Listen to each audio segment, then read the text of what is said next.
Vários Centro. Então lá, bom dia, mais uma vez. Aqui estamos com este longo painel de homens. Já vamos falar sobre esse assunto, porque ontem nas redes sociais foi um assunto só de uma mulher. Mas antes disso vou apresentar-vos muito rapidamente. Começo aqui pelo lado esquerdo, José Ferreira Fernandes. Passou por vários títulos, entre os quais o artificial também. Fez parte da equipa fundadora da Focus, onde eu tive o prazer de o ver trabalhar e de aprender um bocadinho com ele. Esteve na Saba, depois no DN, onde era grande repórter e deixe-me dizer, onde assinei as melhores críticas dos dias nacionais. E está como diretora do Som! temos não se ouve. Tem alguma ali atrás que tem que aumentar o som. Bom, lado esquerdo, Nuno Artur Silva, autor, produtor, foi fundador e diretor-geral das Produções Fictícias, fundador e diretor-geral do Canal Q, é neste momento administrador cessante da RTP, tornou pelouro dos conteúdos, televisão para a qual ele trouxe uma grande bufada de ar fresco, também deixem-me acrescentar. Bom, deste lado temos o Miguel Pinheiro, a substituição de última hora, o José Manuel Fernandes não pôde estar presente, mas o Miguel é diretor executivo do Observador, desde 2016, passou pela Capital, 24 horas, foi durante 9 anos diretor da Saba, tempo da concorrência, e ainda tivemos aqui assim uns tempos tac a tac, e agora está no Observador, um meio 100% digital. Este senhor, enfim, já conhecem, esteve a falar há pouco, mas referiu este facto importante de ter começado como jornalista estagiário no Jornal de Letras, onde deu logo as vistas pelo exigente José Carlos Vasconcelos. Viu logo que havia ali assim muito talento. Ele é colunista da última página da Visão há 14 anos, já lá há uns anos. E orgulha-se de não ter Facebook nem outras redes, vê com grandes maus comentários, se calhar vamos falar sobre isso. Miguel Thompson, jornalista há 20 anos, guionista. Miguel Thompson já escreveu sobre música, cinema, viagens, tem também um projeto que se chama Jim Lovers. Tem quase 20 mil seguidores no Facebook, onde faz uns muito apreciados resumos da semana para Totós. Bom, vamos então conversar. Vão pensando em perguntas, porque pensámos que fazia sentido também ter algumas perguntas do público. Eu começava pelo Zé. Há na Visão uma figura tutelar, paternal, cuja presença ainda hoje se sente muitíssimo, que é do saudoso Cássio Monteiro, que o Ricardo falou. Chamavam-lhe o último dos diretores repórteres. Isto leva-me necessariamente a ti, Ferreira Fernandes. Como é que está a ser a adaptação do eterno repórter às funções de diretor? Já te assaltou aquele momento de como é que eu me fui meter nisto ou ainda não deu tempo? O momento precedente é esse, que eu disse que eu não podia ser diretor. Não sei ser diretor e não quero.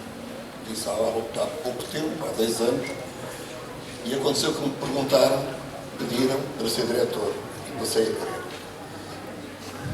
Sem qualquer espécie de ilusão de algum dia chegar aos calcanhares como diretor do Cássio Monteiro. Cássio Monteiro foi meu diretor 2 vezes, no jornal e depois na Visão. 2 vezes me despedi do Cássio Monteiro. Eu sou o jornalista seguramente que mais vezes se despediu dos jornais. Sim. E ele deixou uma carta a dizer que pena não nos darmos bem, e o facto é que nos damos sempre bem. Há ali várias capas que estão ali afixadas da Visão. Falta uma capa que deveria lá estar, porque era uma capa de absoluta atualidade, porque é viva esta semana, e essa capa foi feita há 20 anos, provavelmente. E era qual? E essa capa era rasgada com uma frase, e a frase era Hijos de puta. E o Hijos de puta redimiram-se, e esta semana pediram desculpa por as tropelias, os assassinatos, as indecências que tinham cometido em Espanha contra gente comum, como aquele jovem edil, jovem vereador de uma pequena cidade de Espanha, que foi metido durante semanas num curro, levou com um tiro na cabeça e levou com que gente decente tivesse saído à rua e na rua tivesse dito essas palavras. Hoje sabemos que até os hijos de puta se podem redimir. Mas era necessário dizê-lo quando eles eram hijos de puta. Isso foi coragem deste jornal ter publicado essa frase. E essa frase, e aquela frase era de facto um editorial. É que às vezes os editoriais podem não parecer editoriais e são. Acho que para bom entendedor meia palavra basta, e acho que sabemos onde quer chegar. Esta mudança ocorre numa fase em que sabe que está em estudo na Global Media uma passagem do DN de diário em papel para semanário em papel e diário digital. Esta é uma decisão estratégica que é tão nacional dos tempos? Isto é um caso tipo de fake news até agora. Não é verdade que seja assim. Não está decidido. A história é a história. Eu também já disse que não sei e não quero ser diretor. Continuo a provar saber ser diretor, mas o facto é que sou diretor. Há coisas que umas vezes são e outras vezes não são. E no futebol, quem gosta de futebol sabe que as coisas são assim. Precisam de tempo para se saber como é que elas acontecem. E às vezes acontecem de maneira diferente daquela que nós estamos a pensar que é. Mas isso é a vida comum, não é exatamente alguma coisa inerente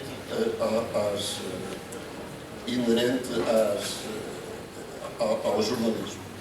O que eu posso dizer é que o jornalismo português e o meu, da minha empresa e do meu jornal, têm de facto de ser interessantes, têm de falar das reais coisas da vida, têm de ter pessoas nas páginas. Isso tanta gente diz. Estou a dizê-lo agora, provavelmente não vou conseguir fazê-lo, mas é absolutamente necessário. Até porque nós temos desta vez, para além das incapacidades de sermos capazes, talvez o Sousa pode depois explicar muito bem isto, até agora não conseguimos tornar viável uma indústria por causa das mudanças tecnológicas com que ela está defrontada. Isso é absolutamente necessário fazer. Não tenho resposta para isso. Mas tenho resposta para o seguinte, ou pelo menos tenho essa inquietação. É necessário fazermos jornais que deem gosto de ser lido, porque senão vamos ter aquela coisa fraca que em Portugal é muito visível na sua fraqueza, aquela coisa fraca que é completamente permeável às fake news. E aí essa luta não a poderemos ganhar se não conseguirmos contar a vida. E poderíamos falar mais à frente sobre isso. Sim, sobre contar histórias, que sempre foi uma coisa que fizeste muito bem. Vamos falar dessa questão, que é uma questão base aqui, obviamente o tema da revolução tecnológica, que é a internet. Quando a Visão começou, em 93, o Tim Berners-Lee tinha inventado o protocolo da web apenas um ano antes. Portanto, em 93 era inimaginável. Chegaria pouco depois uma tecnologia que revolucionava completamente a forma como comunicamos e como nos informamos. Miguel, se calhar a pergunta para ti, porque tiveste no papel e passaste para o meio completamente digital. Cometemos coletivamente o maior ato kamikaze da história quando começámos a oferecer gratuitamente os nossos conteúdos na internet. E aqui agora, como é que pomos as pessoas a pagar por uma coisa que se habituaram a receber de borla? Sim, por um lado, dos leitores que não têm que fazer escolhas. Hoje, quando tínhamos os jornais em papel, as pessoas tinham que escolher um jornal para comprar e eram raríssimas as pessoas que compravam 2, 3, 4 jornais, não é? E hoje em dia qualquer um de nós pode ler histórias de todos os jornais. Não é preciso fazer escolha. Se eu quero ler a coluna do Ferreira Fernandes, não tenho que estar a comprar o DN, não é? Nem tenho que fazer aquela figura triste de ir para uma Bertrand, fazer de conta que estou a escolher que jornal é que quero ler e estar a ler o Ferreira Fernandes à borla. Nós não temos que fazer essas escolhas, os leitores não têm que fazer essas escolhas, e os jornais também têm uma bebedeira parecida, que é, hoje em dia os jornais têm milhões e milhões e milhões de pessoas a lê-los, e não tem nada a ver com mesmo as grandes tiragens que existiam nos grandes tempos dos jornais em papel, 100 mil, 150 mil, 200 mil jornais. Isso hoje em dia não é nada. Nós, no Observador, no mês de março, tivemos 13 milhões, mais de 13 milhões de sessões, mais de 5 milhões de utilizadores. Regressarmos, quando tudo isto começar a regressar a alguma racionalidade económica, E quando as pessoas tiverem que voltar a pagar pela informação e fazer escolhas, os próprios jornais vão ter que voltar a viver com outro tipo de números, não é? E não vão conseguir chegar a tanta gente. Mas acreditas que é possível meter uma paywall quando as pessoas já se habituaram a não pagar por aquele conteúdo? É um caminho? Há em todo lado. As exceções são Portugal e Espanha. Se nós chegarmos à França, todos os jornais têm paywall. Se nós chegarmos a Inglaterra, tirando o Guardian, que tem a vantagem de ter um fundo perpétuo, que é uma coisa, eles têm um fundo perpétuo. O dinheiro estará lá sempre, para todo o sempre. O planeta vai acabar e vai estar lá o dinheiro a alguns. Portanto, não precisam, e mesmo assim estão permanentemente a pedir dinheiro às pessoas. As pessoas aqui que costumam ir ao Guardian, que estão sempre a levar com uma coisa a ocupar metade do ecrã, a dizer nós não temos uma paywall, mas ajudem-nos, deem-nos aí algum dinheiro.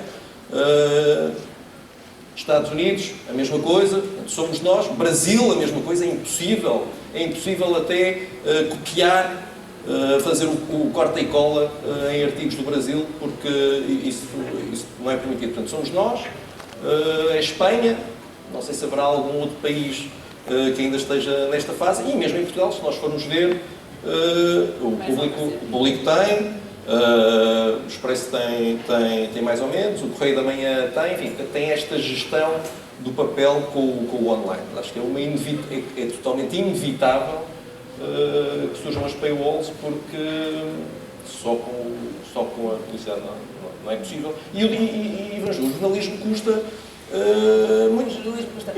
custa muito dinheiro. Dinheiro a fazer. Nós no Observador, eu queria dar exemplos de qualquer outro jornal, mas nós no Observador esta semana tivemos um artigo do jornalista nosso, o Luís Rosa, sobre esta questão do Manuel Pinho ter recebido meio milhão de euros enquanto era ministro numa offshore pagos pelo GES. O Luís Rosa é um jornalista que tem muitos anos, que precisa de pagar a casa e comer alguma coisa de vez em quando, já foi diretor de jornais, tem capacidades que não se encontram em lado nenhum e teve que passar muito tempo a investigar esta história. Está a investigar as histórias do GES e do Saco Azul do GES há 3 anos, já escreveu um livro sobre isso e, portanto, é preciso pagar, não é? Eu às vezes tento convencê-lo que não, mas é preciso pagar, não é? E o dinheiro tem que vir de algum lado. Se nós queremos... O meu negócio do digital não paga tudo, não é? Ainda não chegámos a um momento em que com o clique... Não, mas até porque há um outro problema, que é a bebedeira dos leitores é tão grande que também não querem publicidade. Claro, atenção, não é só, as pessoas não é só não quererem pagar, quer dizer, seguramente todos vocês, não é só eu não quero pagar para ler a Visão, ou o Observador, ou o DN. Eu não quero pagar para ler isso e não me venham cá agora incomodar também com publicidade. Portanto, publicidade também, tira a publicidade. Pronto, tudo bem.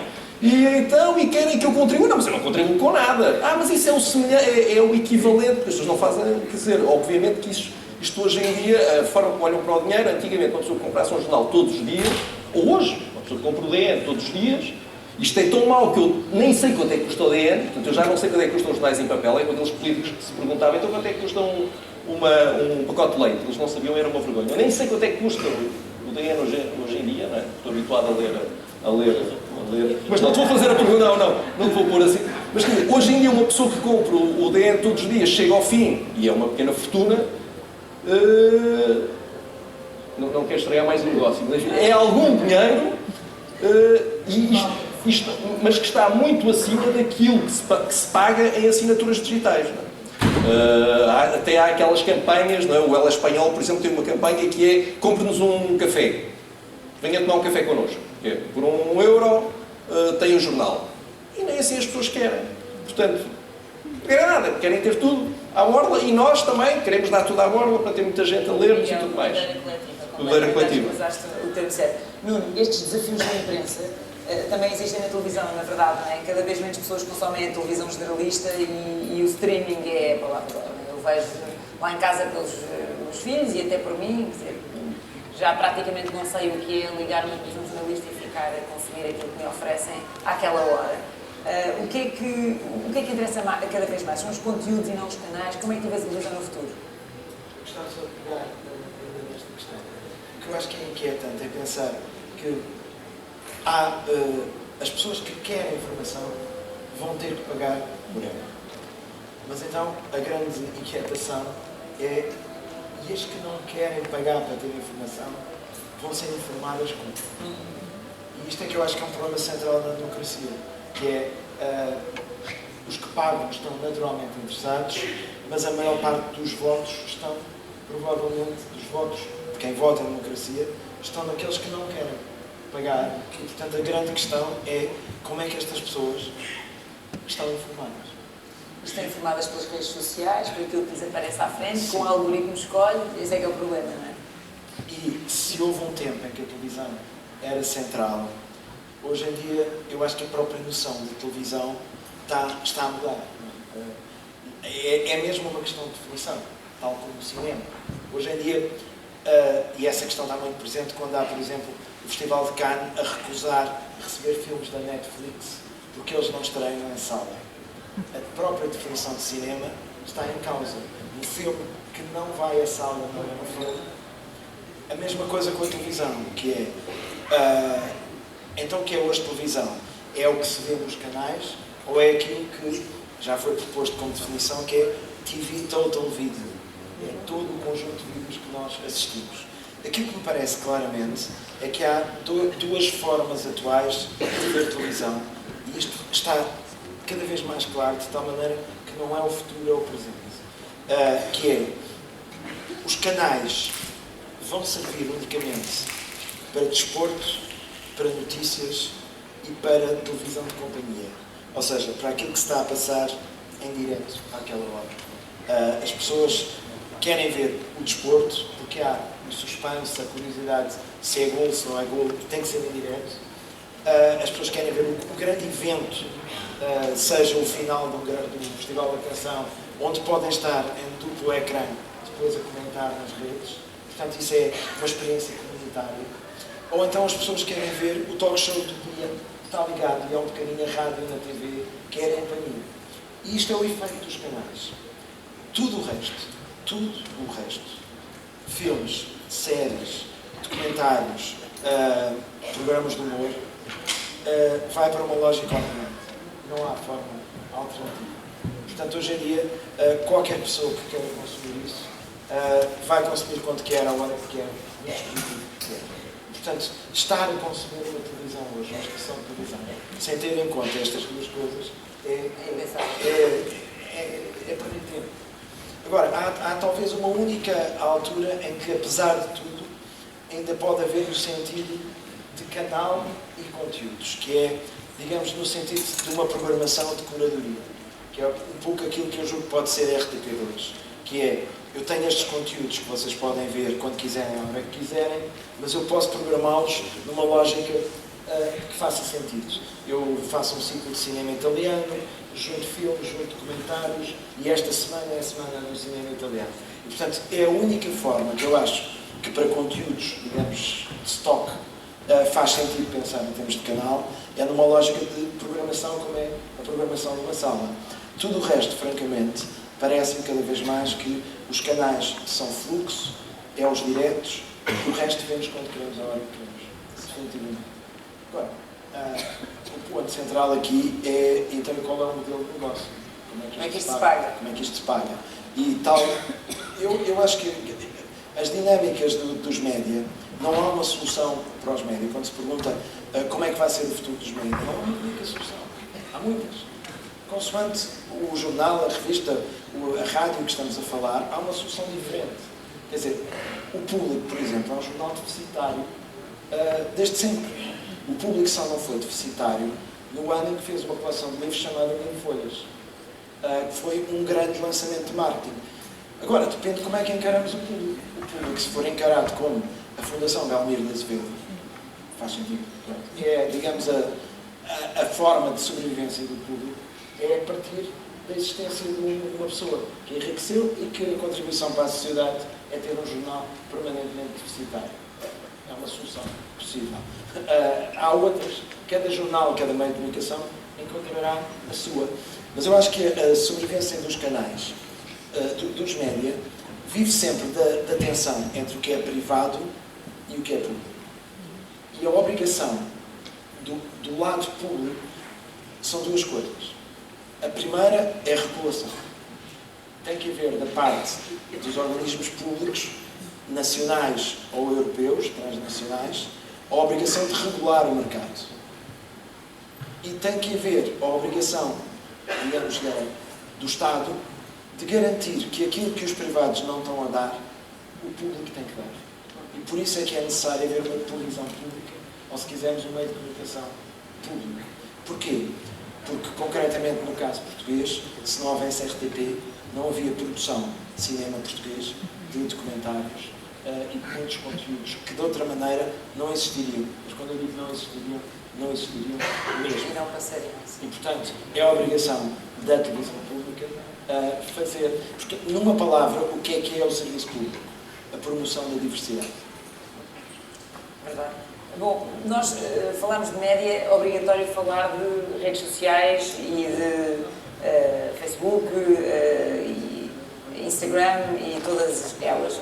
Ricardo, eu tenho que ir a ti primeiro, porque tu és um verdadeiro alien, digo eu, aqui na tua geração. Tu nunca quiseste presença em redes sociais, dizes mais ou menos que aquilo é um antro mal frequentado. O que é que não gostas ali? É a cultura de lixamento que se vive? Porquê que não estás lá? Eu não diria que é um antro mal frequentado, é frequentado pelas mesmas pessoas que se calhar estão aqui. É possível que as pessoas se comportem de maneira diferente aqui e lá. Essa é a questão. É possível que aquilo seja uma realidade, digamos, com umas regras próprias, em que valem coisas que não valem na vida real, por exemplo, em que uma determinada disposição é tolerada e não é aqui. O que me incomoda, sim, por exemplo, a cultura de linchamento é uma coisa que me incomoda, sim. Um dos meus problemas com as redes sociais é o facto de, acho eu, os média tradicionais, parece-me que a maneira como os média tradicionais lidam, por exemplo, com as redes sociais é desadequada. Parece-me haver uma espécie de tecnofilia, uma admiração acrítica dos média tradicionais pelas redes sociais, que é absolutamente injustificada. Eu convido-vos a fazerem um exercício que eu às vezes faço, que é pôr, entre aspas, no Google, a expressão incendiou as redes sociais. A quantidade de resultados dos média tradicionais a dizer este vestido está a incendiar as redes sociais, este não sei o que está a incendiar as redes sociais, Crónica de José Diogo Quintela incendeia as redes sociais, etc, etc. Às vezes, aquilo que incendeia as redes sociais, incendeia mal. Há um senhor chamado Tim Hunt, eu não sei se conhecem o caso do Tim Hunt. Tim Hunt, vamos despachar, está bem? O Tim Hunt é um prémio Nobel da Medicina.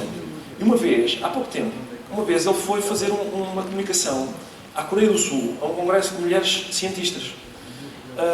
Nos jornais, incluindo nos jornais portugueses, eu tenho a notícia do DN, do Público, etc. Apareceu a dizer, Tim Hunt acha que as mulheres, que deve haver laboratórios separados para mulheres e para homens. E depois citavam as declarações de Tim Hunt. Ele dizia, o problema das mulheres na ciência é que nós apaixonamos por elas, elas por nós, a gente faz-lhes uma crítica e elas choram, e por isso, não sei se não devia haver laboratórios separados para homens e mulheres. Essa notícia correu o mundo. Eu, como disse, tenho a notícia do Diário de Notícias e do Público. O Tim Hunt, ao fim de um mês, tinha sido despedido da Universidade de Londres, onde ele dava aulas, e ao fim de 6 meses estava a caminho do Japão com a mulher para seguir a sua vida num sítio em que, enfim, em que as repercussões daquela tempestade fossem menores. Passado algum tempo, houve uma senhora que disse, eu estive os primeiros relatos, nos quais eram baseadas as notícias dos jornais, incluindo os portugueses, era um tweet. Foi um tweet de uma senhora que disse, eu estive nesta reunião, ele disse isto, a sala ficou gelada, como calculam, ninguém aplaudiu. Omitiram metade E sim, mais tarde houve uma senhora que disse, eu também estive, e por acaso até gravei. Então o que o Tim Hunt disse foi, é um prazer para mim estar aqui, embora seja uma surpresa convidarem um porco chauvinista como eu para falar num congresso de mulheres cientistas. O que eu acho é que o problema das mulheres na ciência é que a gente apaixona-se por elas, elas por nós, e elas, quando a gente faz uma crítica, elas choram, por isso não sei se não devia haver laboratórios separados. Agora, a sério. É importante numa declaração, quando a gente a seguir diz, agora a sério. Eu estou muito impressionado com os progressos científicos da Coreia do Sul. As mulheres têm um peso essencial desse progresso científico, devem participar na ciência e não devem deixar que ninguém as detenha, incluindo e, sobretudo, porcos chauvinistas como eu. E houve-se na gravação uma gargalhada geral e um aplauso. E, portanto, o facto do mundo inteiro ter sido condicionado por uma visão enviesada daquele momento é bastante inquietante, porque os médias tradicionais deram eco àquilo. Já agora, Zé Diogo Quintela, não sei se viram, esta semana fez uma crónica irónica sobre o problema das crianças que têm cancro e estão a ser tratadas no Hospital de São João num corredor. A gente pode achar da crónica o que quiser. É de mau gosto, é de bom gosto, é engraçada, não tem graça, etc. A crónica era uma crónica irónica que dizia assim: não se percebe o que é que o protesto dos pais, por causa das crianças estarem a ser tratadas num corredor. Estão com medo de quê? Que as crianças apanham um resfriado? Elas já têm cancro, não é isso que vai perturbá-los. Mais uma vez, podemos achar o que quisermos. Bom gosto, mau gosto, devia, não devia, quer dizer, tem graça, não tem. Mas eu no outro dia fiz uma pequena sondagem, eu estava a falar para uma plateia destas e perguntei: quantas pessoas aqui presentes viram comentários indignadíssimos, violentamente, não digo os indignados, eu digo violentamente indignados sobre a crónica do Zé Diogo? Metade da sala. Quantas pessoas viram comentários violentamente indignados sobre o facto de crianças com cancro estarem a ser tratadas no corredor do hospital? 2 pessoas. E, portanto, parece-me que hoje a gente reage com muita indignação ao discurso sobre a realidade e com relativa descontração à realidade. Isso parece-me inquietante.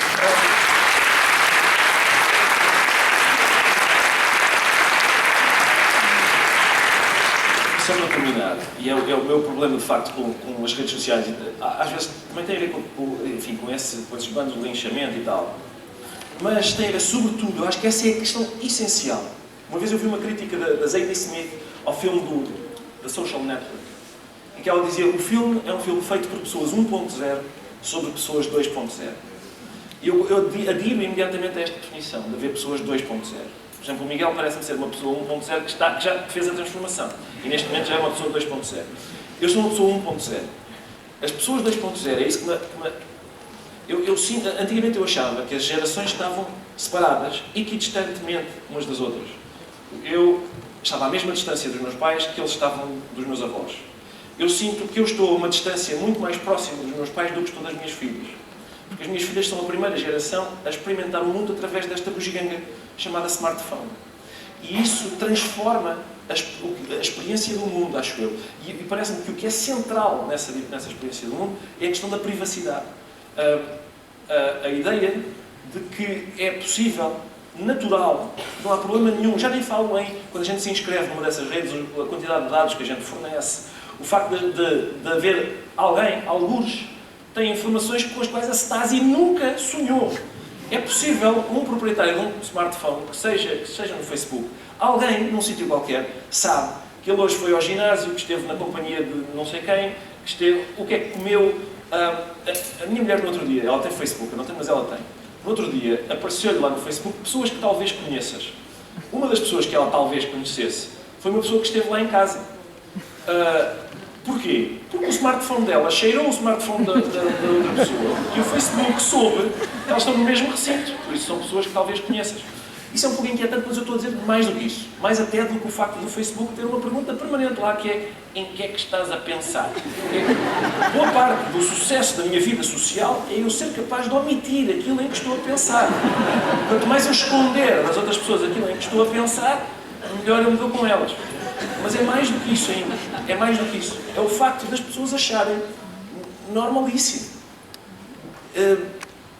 divulgar que hoje, às 13h45, com estas pessoas, eu estava a comer isto, a sentir-me eufórico. Por exemplo. E não sentes um ermita numa caverna quando toda a gente à tua volta está a falar de um tema fraturante como o vestido que estavas a referir há bocado ou outros do género? Não, porque lá está. Porque os médias tradicionais me trazem isso. Sem que eu queira. Sem que eu queira. Eu não sei qual é a diferença entre dizer este vestido incendiou as redes sociais e fala-se muito deste vestido num snack bar. Na verdade, as redes sociais são uma espécie de snack bar moderno, em que pessoas estão a mandar bocas, estão a dizer coisas, e a parte dessas bocas não tem qualquer valor. Qualquer valor. Os médias tradicionais nunca se interessaram pelo que se diz nos snack bars, mas interessam-se pelas redes sociais, acho eu, por duas razões. Uma questão de tecnofilia, ou seja, de a internet, que coisa maravilhosa, que milagre da tecnologia.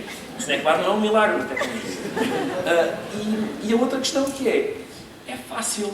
Para saber o que se passa no snack bar é preciso levantar o rabo da redação e ir ao snack bar. Não é preciso levantar o rabo para nada, para saber o que se passa nas redes sociais. Aquilo está à disposição do jornalista. Essa ideia de que, quer dizer, eu sempre tive o movimento contrário, ou seja, de proteger a minha privacidade e não de exibir a minha privacidade. Mesmo hoje, eu percebo. Eu faço uma pesquisa no Google sobre determinado tema e depois abro a Amazon e a Amazon, curiosamente, diz há aqui uns livros sobre este tema. Não sei se lhe interessa este tema. Sim, curiosamente esteve a pesquisar ontem. E, portanto, eu às vezes dou por mim a fazer pesquisas no Google e a pôr a seguir antes. É para um amigo. Só para...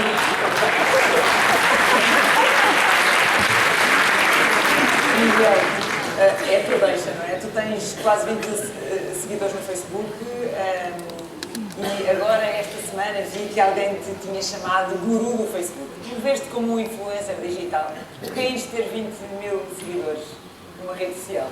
Influencer significa que tu poderás ter alguma projeção dentro da tua área de influência para outras áreas de influência. Eu acho que eu não tenho isso. Eu poderei ter, no mínimo, dentro daquela bolha. E isto é que é muito... é um dos maiores equívocos em relação às redes sociais. É a influência que tu tens dentro daquela bolha, a influência que nós temos dentro do nosso grupo de amigos. Se depois começarem a aparecer mais pessoas, aí poderás ter uma influência diferente ou não.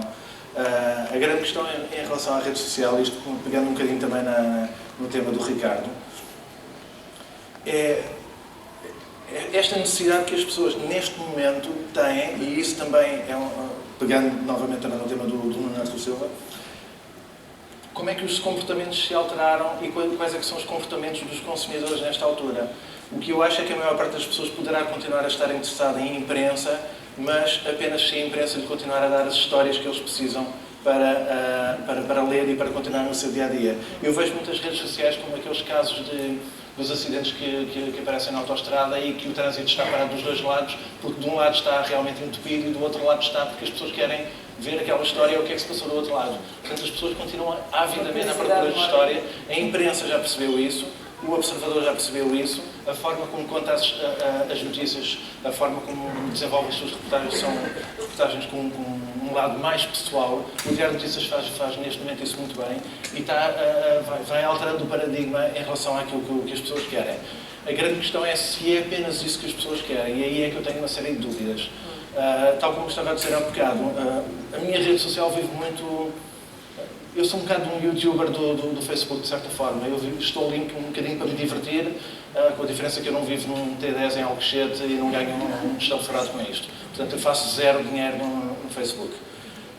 Mas estou ali um bocadinho para ver como é que andam as modas e de que forma, acima de tudo, é que os portugueses, os leitores portugueses e os leitores de Lisboa, acima de tudo, porque a rede social, na verdade, é um bairro, é uma rede muito limitada, como é que as pessoas se comportam e que reações é que têm. Eu poderei, por exemplo, tal como nós falámos há bocado nos bastidores, poderei mencionar o tema do Benfica e sei que tenho 0 likes. E eu percebo, provavelmente na minha bolha não tenho suficientes pessoas que estejam em engagement no desporto ou no futebol para se interessarem pelo tema. E se eu falar sobre o Sporting e o Porto...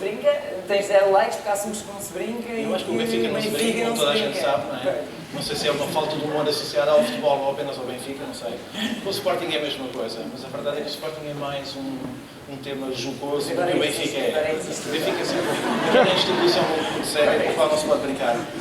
Mas a verdade é que eu também vivo um bocadinho nesse equívoco, quer dizer, eu sei exatamente quais é que são os temas com os quais eu posso brincar e ter um bocadinho mais de engagement das pessoas. Mas se eu for para temas completamente diferentes, provavelmente terei algumas dificuldades. Aquilo que eu tentei construir nestes 10 anos de Facebook foi uma liberdade absoluta em relação àquilo que eu faço. Portanto, aquilo que eu já não conseguia fazer na imprensa, ou a imprensa não estava interessada em que eu fizesse, eu decidi fazer primeiro num blog e depois numa rede social. E acabou por criar todo aquele feedback que eu precisava, que era as pessoas realmente gostarem da forma como eu estava a contar as histórias e como estava a transformar a realidade. Chegaste a ser bloqueado, aliás, não é? Levaste para a Cheguei, moral cheguei. puritana americana, bloquearam-te a conta, tiveste que reabrir Sim, uma sim, nova. sim. Por causa daquele velho tema da nudez. Abriu um Sim, bocadinho a polémica da nudez que estava associada às redes sociais e as pessoas não sabiam que no Facebook não se podia pôr um póster do Emanuel, por exemplo, em que aparece a Silvia Crisol sentada numa cadeira e ela não poderia aparecer. Portanto, eu aí aprendi também um bocadinho a perceber quais é que eram os limites. O facto do Facebook me dar limites morais não me impediu de nada, porque existem realmente limites morais no nosso dia-a-dia e temos que saber respeitar, portanto, não me chateou nada. As restrições não me chatearam, eu tive que aprender a viver com elas e saber transformá-las em comunicação. E como é que aprendeste a viver com os trolls? Temos que todos perceber que para estar nas redes sociais temos que criar uma carapaça e habituar-nos a conviver permanentemente com insultos e com... Eu acho que não faz nada. Para mim seria muito simples bloquear essas pessoas, mas o que é que eu iria ganhar com isso? Iria criar apenas uma massa humana que, mencionando aquela história de eu ser o guru, uma massa humana que iria concordar comigo. Eu isso não tenho interesse nenhum. Eu aí não encontro polémicas, não encontro discussão e não me alimento as histórias ou possíveis postos que eu possa vir a fazer. Portanto, se eu lá tiver os trolls, eu prefiro que eles sejam bem alimentados e provavelmente até os provoco. Portanto, interessa muito este género de provocação para saber exatamente como é que os portugueses pensam. Bom, a conversa já vai longa, eu não posso deixar de falar deste tema. Fake news. Miguel, volto a ti. As fake news são uma bênção para a indústria dos mídias, de referência. Uma bênção no sentido em que se valoriza o que é realmente bom e o jornalismo de qualidade. Consegue-se perceber que, de facto, há uma diferença. Sim, a palavra fake news hoje em dia dá para tudo, não é? Deixou de ter significado. Qualquer coisa. E realmente foi um serviço que toda a gente fez. E toda a gente caiu nessa armadilha. O que ele fez foi tirar todo o significado à expressão. E quando se tira significado a uma expressão, o que está por trás dela fica mais escondido ainda. E hoje em dia, fake news é tudo aquilo que nós não gostamos.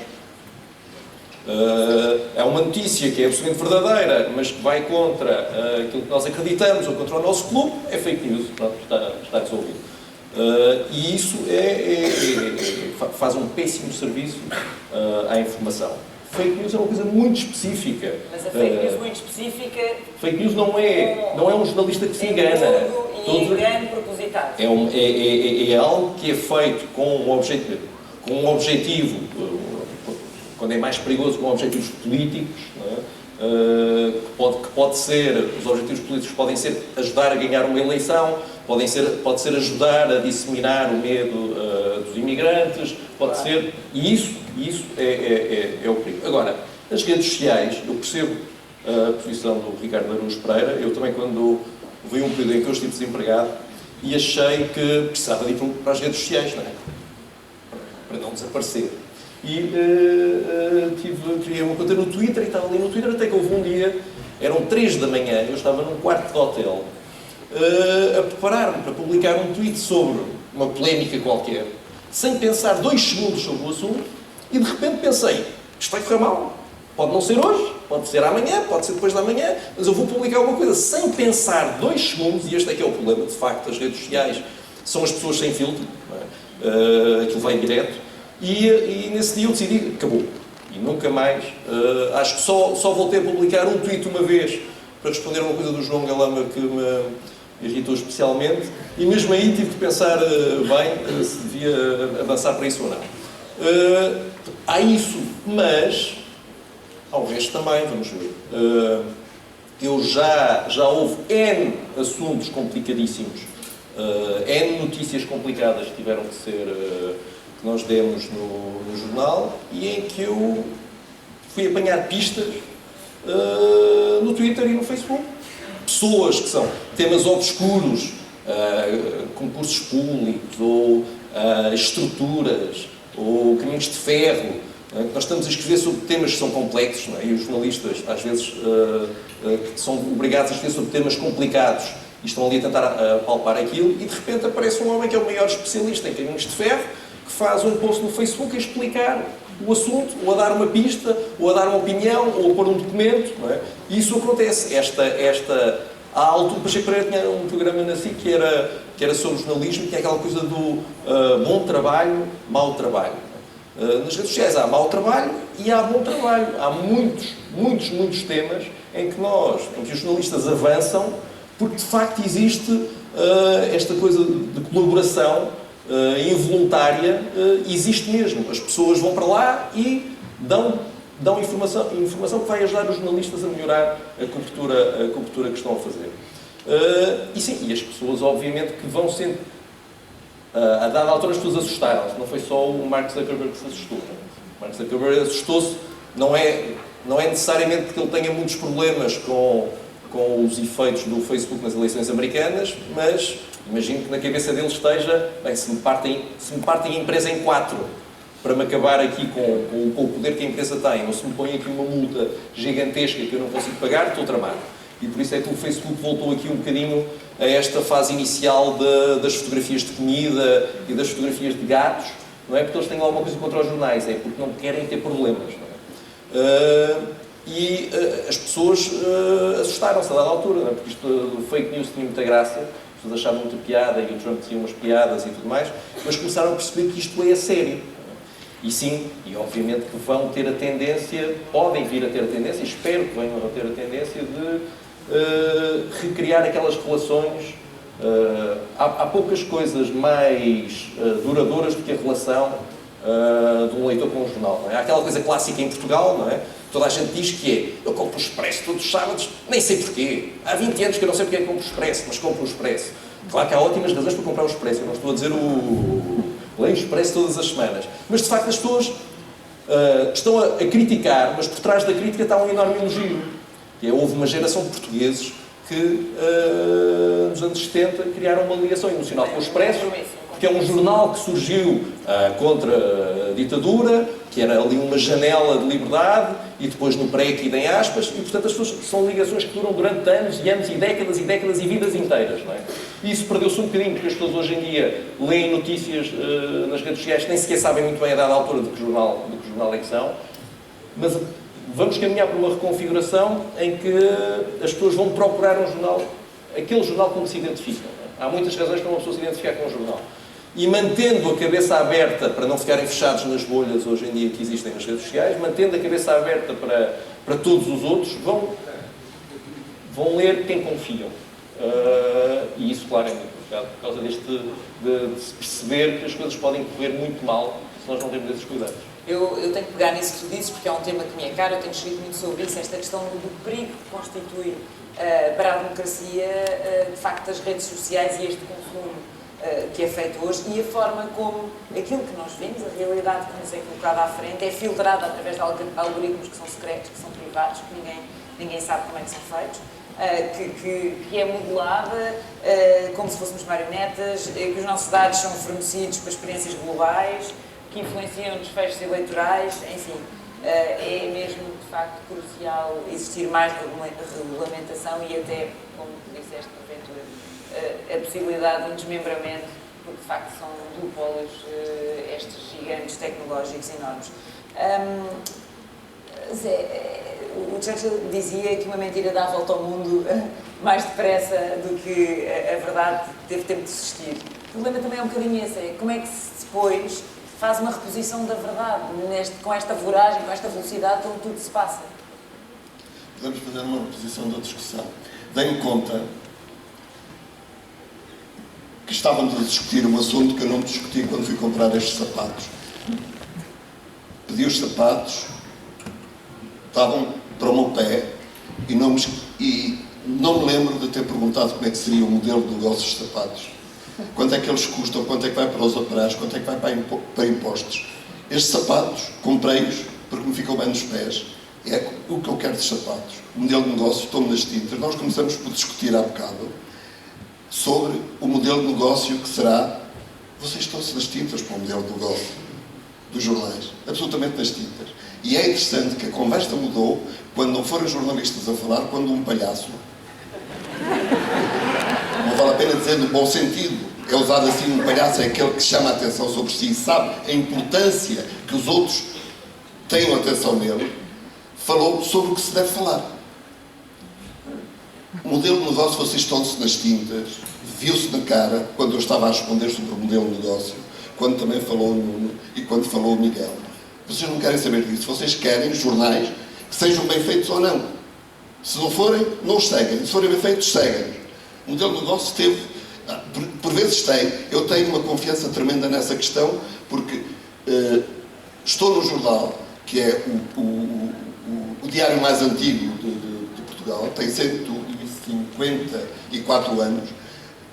Houve um indivíduo que está ali no Jardim São Pedro de Alcântara, vocês passam por lá, não sabem quem é um gênio do modelo de negócio, chama-se Eduardo Coelho, que inventou um jornal assim. Os jornais, até ele ter existido, eram de capelas literárias, de capelas políticas, e eram lidos por 100 pessoas. E ele inventou uma coisa que quis que fosse bem escrita, quis falar sobre assuntos que as pessoas se interessavam, e podia ter falhado, mas não, encontrou um modelo de negócio. Este jornal vai ser pago pela moeda mais barata que existe em Portugal, no dinheiro português. 55 anos depois, o jornal continuava a ser vendido pela moeda mais barata. Foi o que fez o sucesso do Diário de Notícias e o papel que ele teve na sociedade portuguesa. Pôs um jornal a ser lido por mais de 100 mil pessoas, pôs um jornal a ter uma intervenção social. Vocês passam ali no Marquês, onde o Ricardo Araújo Pereira vai este junho, não é verdade, andar à volta a gritar para o Benfica campeão. Esse jornal fez isto porque houve alguém que inventou isto. Alguém há de inventar um modelo de negócios de jornais para o futuro. Espero que o jornal ajude. E se eu soubesse, não vos dizia, porque provavelmente 5 ou 6 pessoas das mais espertas estão aí, corriam e iam fazer também esse modelo de negócio.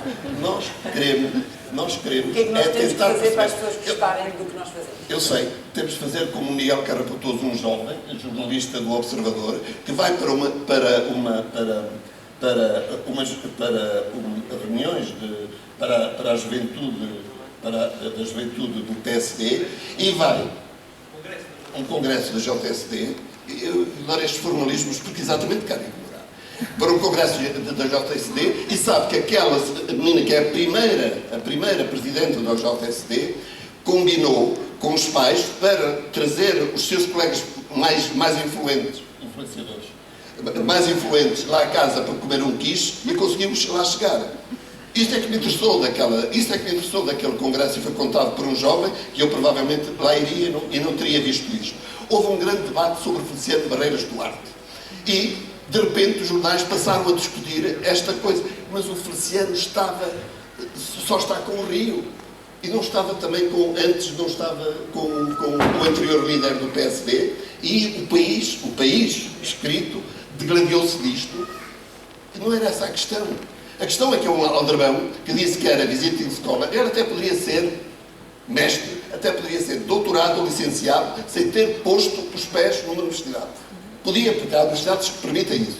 Mas nenhuma permite que um visiting scholar não visite. E ele próprio disse, no dia seguinte, eu nunca estive em Berkeley. Então, se nunca esteve em Berkeley, não é visiting scholar, é um aldrabão, passamos a outro assunto. Até poderíamos passar a um assunto interessante. Estamos a falar de Berkeley. Berkeley não foi Nanterre nem Sorbonne.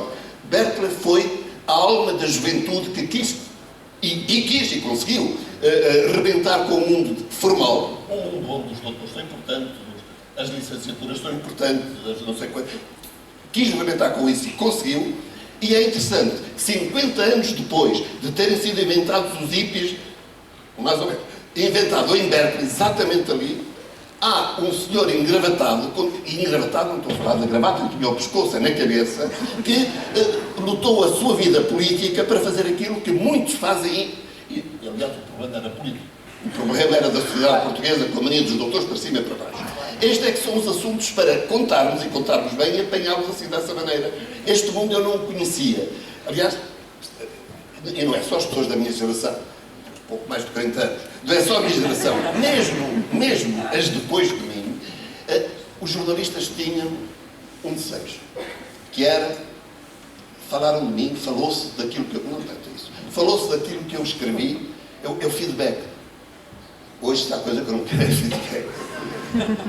É sério, é para me chatear. E há demasiado. E hoje porque hoje eu tenho a possibilidade de conhecer um mundo que eu não sabia que ele era assim, e há uma senhora de um sorriso maravilhoso, com um gar de coragem e que morreu não por causa do sorriso, mas por ser de coragem. A Marielle, a vereadora do Rio de Janeiro, que foi morta 2 tiros na cara, um bom sítio para se atirar para alguém que é bonito, tinha aquele sorriso, e um tiro no pescoço. Logo no dia seguinte, depois dela ter sido morta, uma juíza do Supremo Tribunal no Brasil disse que ela morreu porque estava ligada ao tráfico e deu o nome dos traficantes. E quando lhe foi perguntado a ela por que razão é que ela dizia isso, ela disse: eu li isso no Facebook de uma amiga minha. Um deputado que era campeão no Brasil para uso de armas com a facilidade com que se compram nos Estados Unidos. Portanto, uma pessoa que devia estar calada no momento em que se está a falar de uma pessoa que levou 3 tiros na cara e no pescoço. Esse campeão repetiu o que esta senhora, esta juíza, disse, que ela estava ligada ao tráfico de drogas. Ora, eu escrevi sobre esta questão. E escrevi sobre esta questão da morte dela, enquadrando-a naquilo que se deveria enquadrar. Ela não foi morta pelas razões que os do lado dela sublinharam, que era por ser negra, por ser, ou talvez não tivesse sido morta assim, porque havia razões outras e mais importantes, por ser negra e homossexual. Ela foi morta porque estava num combate que era contra a entrada da polícia e dos militares nos bairros das favelas brasileiras, das favelas do Rio de Janeiro.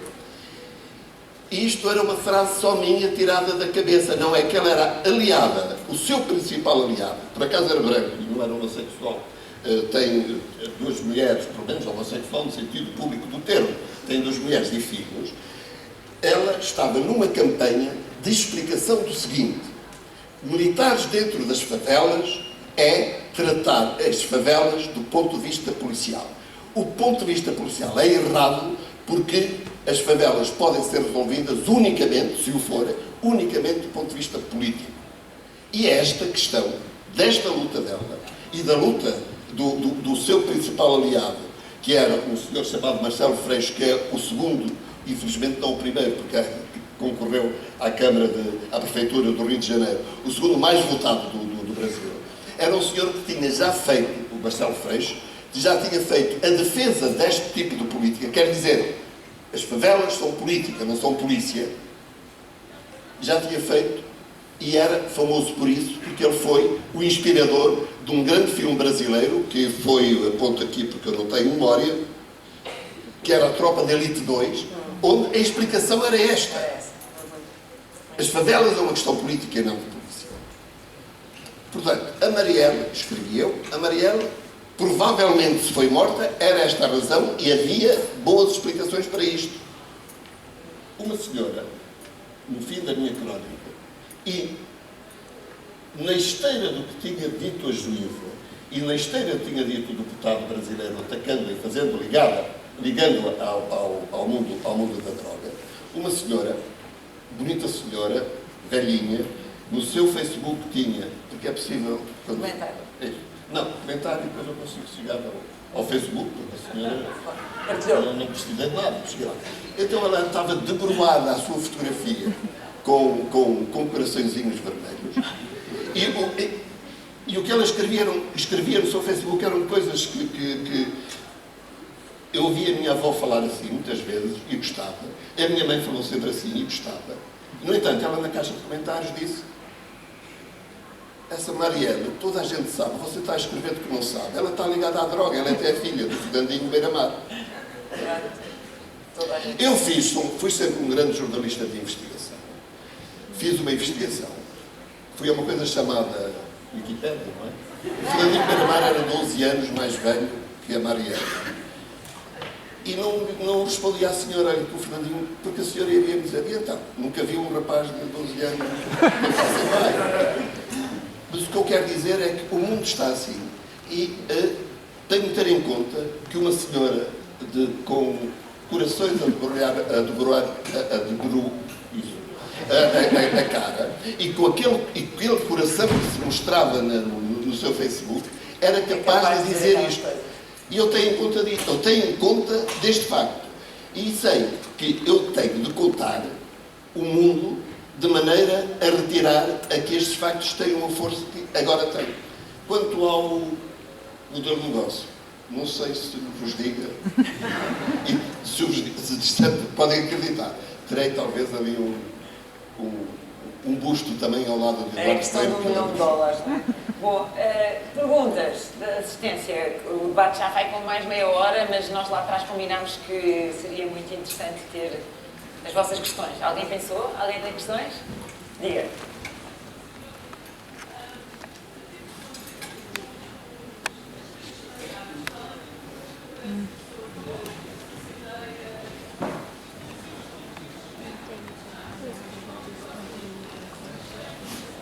Até que ponto, vai ter que repetir um bocadinho mais alto, eu não sei se conseguem chegar ali ao micro, até que ponto é que as redes sociais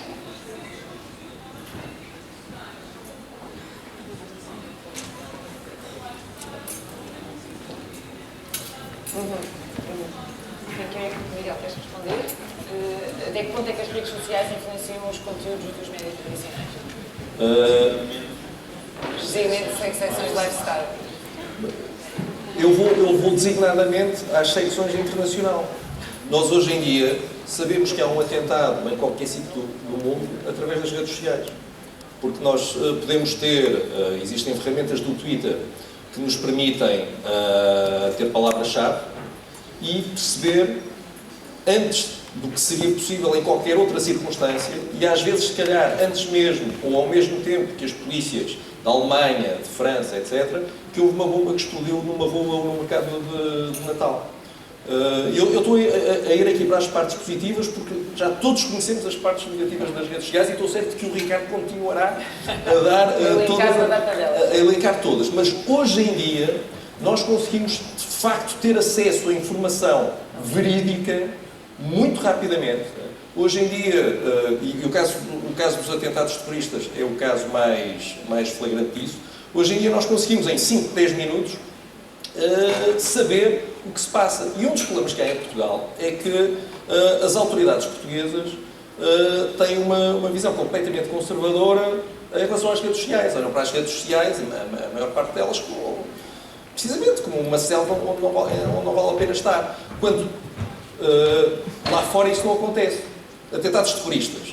Não há uma única polícia estrangeira, Alemanha, França, Espanha, Estados Unidos, que não dê informação em tempo real durante um atentado terrorista sobre número de mortos, número de feridos, operações em curso, cuidado, não transmitam, não coloquem informações nos jornais ou fotografias nos jornais que possam pôr em perigo o que está a acontecer agora. Tem um lado bom, não é? E em Portugal o que acontece é que essa informação não existe. Nós já tivemos pessoas que foram, por exemplo, no caso Pedro Dias, não é? Pessoas que foram mortas nos jornais porque às 7 da tarde, vamos então fechar isto. Os hospitais, pode estar num determinado hospital, podem estar 3 pessoas entre a vida e a morte que levaram tiros de um homicídio em série. Mas são 7 da tarde, vamos embora. E os jornais que se safem. Lá fora, não. Os hospitais têm uma conta de Twitter ativa e sejam 3 da manhã, 4 da manhã, 5 da manhã, se for preciso desmentir um rumor, dizem, atenção, a senhora XYZ não está morta, está ainda a ser no bloco operatório. Portanto, as redes sociais permitem-nos ter acesso a informação útil, verdadeira, de forma rápida, ajudam a fazer bom jornalismo se forem bem usadas por jornalistas e pelas autoridades, sejam polícias, sejam hospitais, seja o que for, e portanto podem ajudar a que o jornalismo seja melhor. Agora, claro, podem esquecer as regras básicas do contraditório e tudo. Claro, é óbvio, mas há muita porcaria, há muito lixo. Sim, pois há. O Churchill que tu citaste, Eu não sei, ele estaria a falar do Twitter? Não estava a falar do Facebook também. Portanto, a mentira correr o mundo mais rápido do que a verdade é uma coisa que vem desde sempre. Exatamente. E mais questões, só para terminar e lançar só de última. Mais alguma? Há uma senhora que consegue falar alto?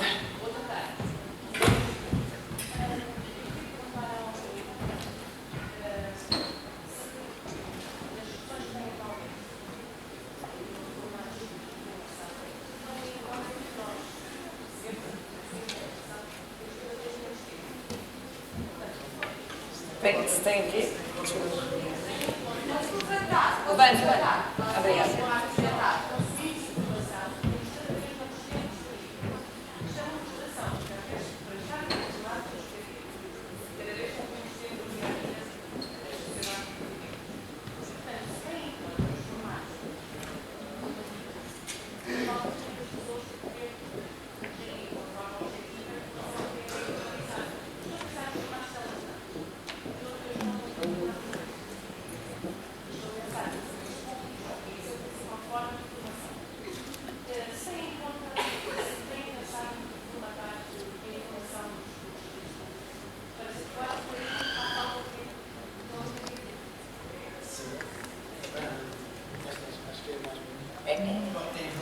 Ao que está a ser feito na RTP, a RTP é uma casa que tem uma sobreposição de uma série de cultura, digamos, tem vários estados, é como as fases de determinados pintores, temos a fase azul, a fase amarela, a RTP tem muitas fases e vai funcionando por acumulação. Eu posso dizer que o peso que o telejornal tinha na RTP era desmedido no sentido em que a reunião da manhã era a reunião do telejornal. Desde há 3 anos que não é assim. A reunião da manhã é a reunião da informação da RTP. E a informação da RTP é consoante, digamos, a preferência das pessoas que querem aceder a ela, se preferirem, temos quem quiser ver um resumo via telejornal, que é um resumo mais generalista, ou se quiser no canal de informação, ou se quiser nas aplicações de notícias, ou se quiser no online, ou se quiser na rádio Antena 1, que também é do grupo RTP. A questão da RTP, se há de facto uma estação, uma marca, que tem muitas possibilidades de, digamos, de dar às pessoas um tipo de informação diferente, até editorialmente diferente, a RTP tem. Por exemplo, o jornal da RTP2 é substancialmente diferente de qualquer outro jornal dentro do mesmo grupo. Agora, se me perguntar também, é onde eu sinto que há mais trabalho para fazer na RTP, na informação. Porque acho que é o que está a mudar mais depressa e acho que ainda a RTP ainda não está lá, do ponto de vista do que pode fazer em termos de informação. Acho que, obviamente, eu dou-lhe um exemplo. Fala-se muito na RTP Internacional, que é um canal importantíssimo para as nossas comunidades. Mas, neste momento, os acessos mais importantes do exterior para a RTP são no RTP Play. É aí que a maior parte dos portugueses fora de Portugal acedem à RTP. Eu acho que isto vai ser uma tendência cada vez maior. E aí no RTP Play, posso-vos dizer o número, são quase 40% de acessos vindos do estrangeiro. E o que é que as pessoas procuram mais? Informação e desporto. E, portanto, há uma realidade que está a mudar e nós lá estamos conscientes disto. Eu estou de saída, mas acredito que o processo continue. E claramente, a maneira de funcionar será ter, não só dentro do grupo público, diferentes formatos, como até diferentes lógicas editoriais. Muito bem. Ali fora, uns jovens de uma universidade de comunicação social fizeram uma pergunta, que é uma pergunta clássica nestes momentos, que é: onde é que vamos estar daqui a 25 anos? Algum de vocês arrisca um palpite? Como é que vamos estar a comunicar e a informar-nos daqui a 25 anos? Ricardo, o que é que achas? Assim, numa frase. Não há jornais. O Miguel acha que não há jornais. E há revistas? Poderá haver colecionáveis, qualquer coisa como o Observador às vezes faz, em que apetece comprar porque temos saudades dos grandes jornais e iremos passar a ter mais saudades, mas eu acho que o papel vai desaparecer completamente. Sim, completamente. A imprensa vai continuar de uma forma diferente. Ricardo, mas eu já não percebo o meu tempo, quanto mais o futuro. Aquilo que o Miguel disse é verdadeiro, como é óbvio. As redes sociais têm vantagens. Eu não me queixo quando os jornais usam as redes sociais dessa forma. Os médias chamam-se média precisamente porque fazem uma mediação entre a barulheira, dizem eu filtrei a barulheira, tomam o que interessa. Hoje, a parte que eu me queixo não é quando fazem isso, é quando fazem eu estive a ouvir a barulheira, olha aqui os tipos que gritaram mais alto. É dessa parte. E também, falei sobre isso, até, talvez, se o caminho é esse, é por isso que eu digo que não entendo o presente e por isso desconheço o futuro e até o receio, que é, no meu tempo, expressão que eu uso com uma frequência inquietante, no meu tempo, ser convidado para ver fotografias das férias dos amigos era uma chatice. A gente achava chato. A gente ia, Sandra, mostra lá então. Lá está a Sandra, ao lado da Torre Eiffel. Está tão giro, Sandra. A Sandra hoje não precisa sequer de fazer aquele truque de pegar na Torre Eiffel enquadrada de uma maneira que dá a sensação que está a pegar. Basta, às vezes hoje é as pernas da Sandra com o mar ao fundo. E as pessoas não se aborrecem por ver as fotografias da Sandra quando vão lá e põem like. Só isso, basta. É o que basta. A gente não sabe se o resto da Sandra foi à praia. Sabemos que as coxas da Sandra foram e que ficaram com o mar ao fundo. Muito bem. Pedro Fernandes, queres responder sobre onde é que vamos estar daqui a 25 anos? Sei que não é difícil. Essa é a questão. A sua pergunta é boa, que é bem, não estás nas redes, então como é que sabes isso tudo? Porque as redes sociais é como Deus. Não existem para mim, mas existem para pessoas que me são próximas. E segundo, porque os jornais não me deixam esquecer. Os médias tradicionais mostram tudo o que se passa lá. Aquela questão sobre o lifestyle, de facto há uma categoria de lifestyle, que são os jornais a tentar competir com as redes sociais. Eu no outro dia fiz uma crónica sobre isso na Visão, aliás, sobre as notícias de lifestyle, já raras vezes são notícias. E são os jornais a tentar ser redes sociais. No outro dia, o jornal I trazia uma peça sobre o que são aquelas manchinhas brancas que nós às vezes temos nas unhas. E ao fim de 2500 caracteres concluía: não é nada especial. Muito bem. Temos 25 anos? Eu queria responder a isto. No último congresso dos jornalistas portugueses, onde se discutiu jornalismo, e não questões laborais internas, foi há 20 anos, eu fiz uma longa declaração para a definição daquilo que eu faço e que fazem os jornalistas. É ir, voltar e contar. Ponto final é traduzir o mundo e mais nada. E média é isso. Média é isso, como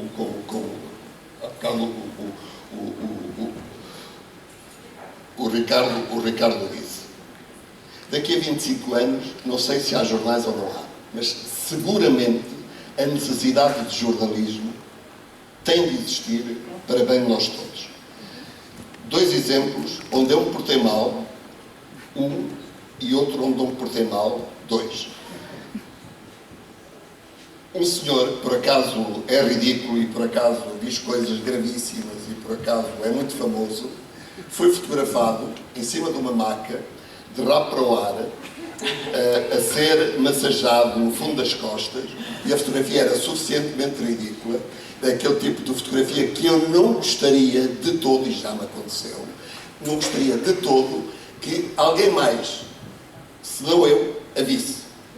E, no entanto, o meu jornal publicou essa fotografia do Bruno Carvalho.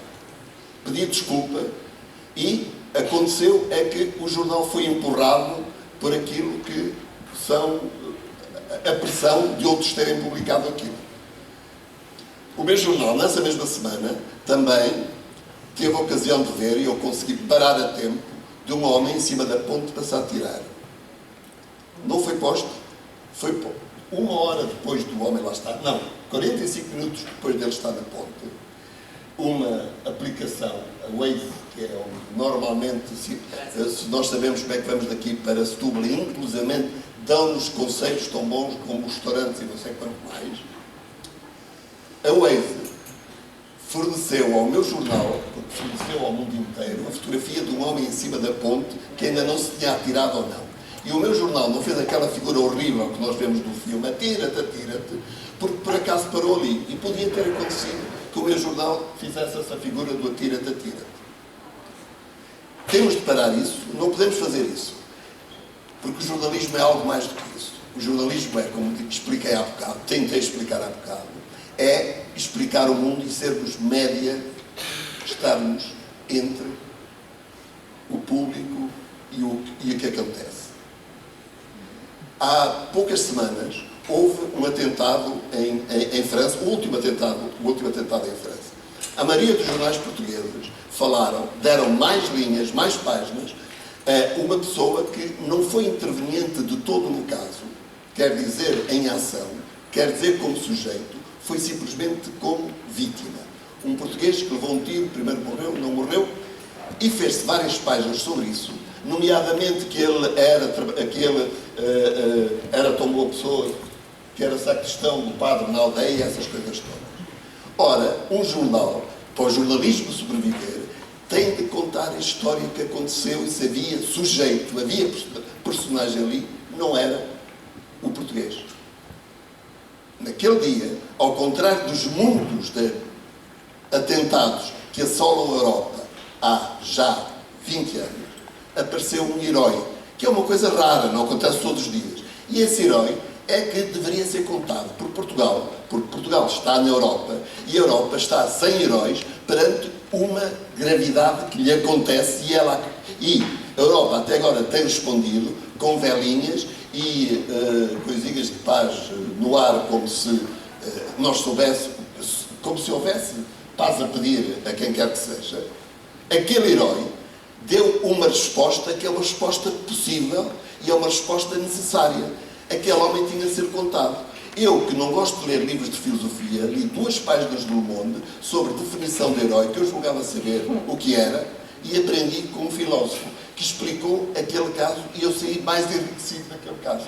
O herói não é exatamente um valente só, porque valente também era o rapaz que matou as várias pessoas. Atenção, como valente é um indivíduo que assalta um banco, um herói é mais do que isso. Herói é alguém, para além de ser valente, para além de pôr a sua vida em perigo, falo por generosidade em relação ao outro. E eu não tinha percebido aquilo. E o filósofo explicou-me. E o jornalismo é isso. Aquele jornal, aquelas 2 páginas do Le Monde, sobre um assunto que me parecia seco, era sobre um assunto absolutamente necessário. Tanto necessário como os sapatos. Ora, numa frase, consegues imaginar?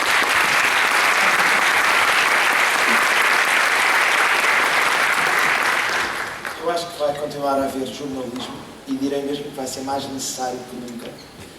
E acho que o jornalismo encontrará formas de existir, ou com jornais ou sem jornais, isto é, o papel provavelmente deixará de ser o papel essencial, o meio principal, mas continuará a haver. Acho que continuará a haver publicações em papel, acho que sim, mas acho que serão minoritárias. O que é fundamental é que continuem a haver momentos em que determinado grupo de jornalistas ou de pessoas da área da comunicação social se tornam referência para uma comunidade e se tornam, digamos, os curadores, os guardiões de este tipo de situações, que é alguém que faz ver o essencial de cada momento às pessoas.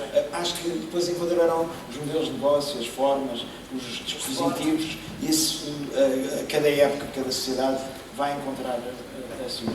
Bom, eu acho que é uma palavra de esperança também para alguns jovens que estão aqui, que são estudantes de comunicação social, que eu sei que vieram, assim nem tudo está perdido, nem tudo está perdido.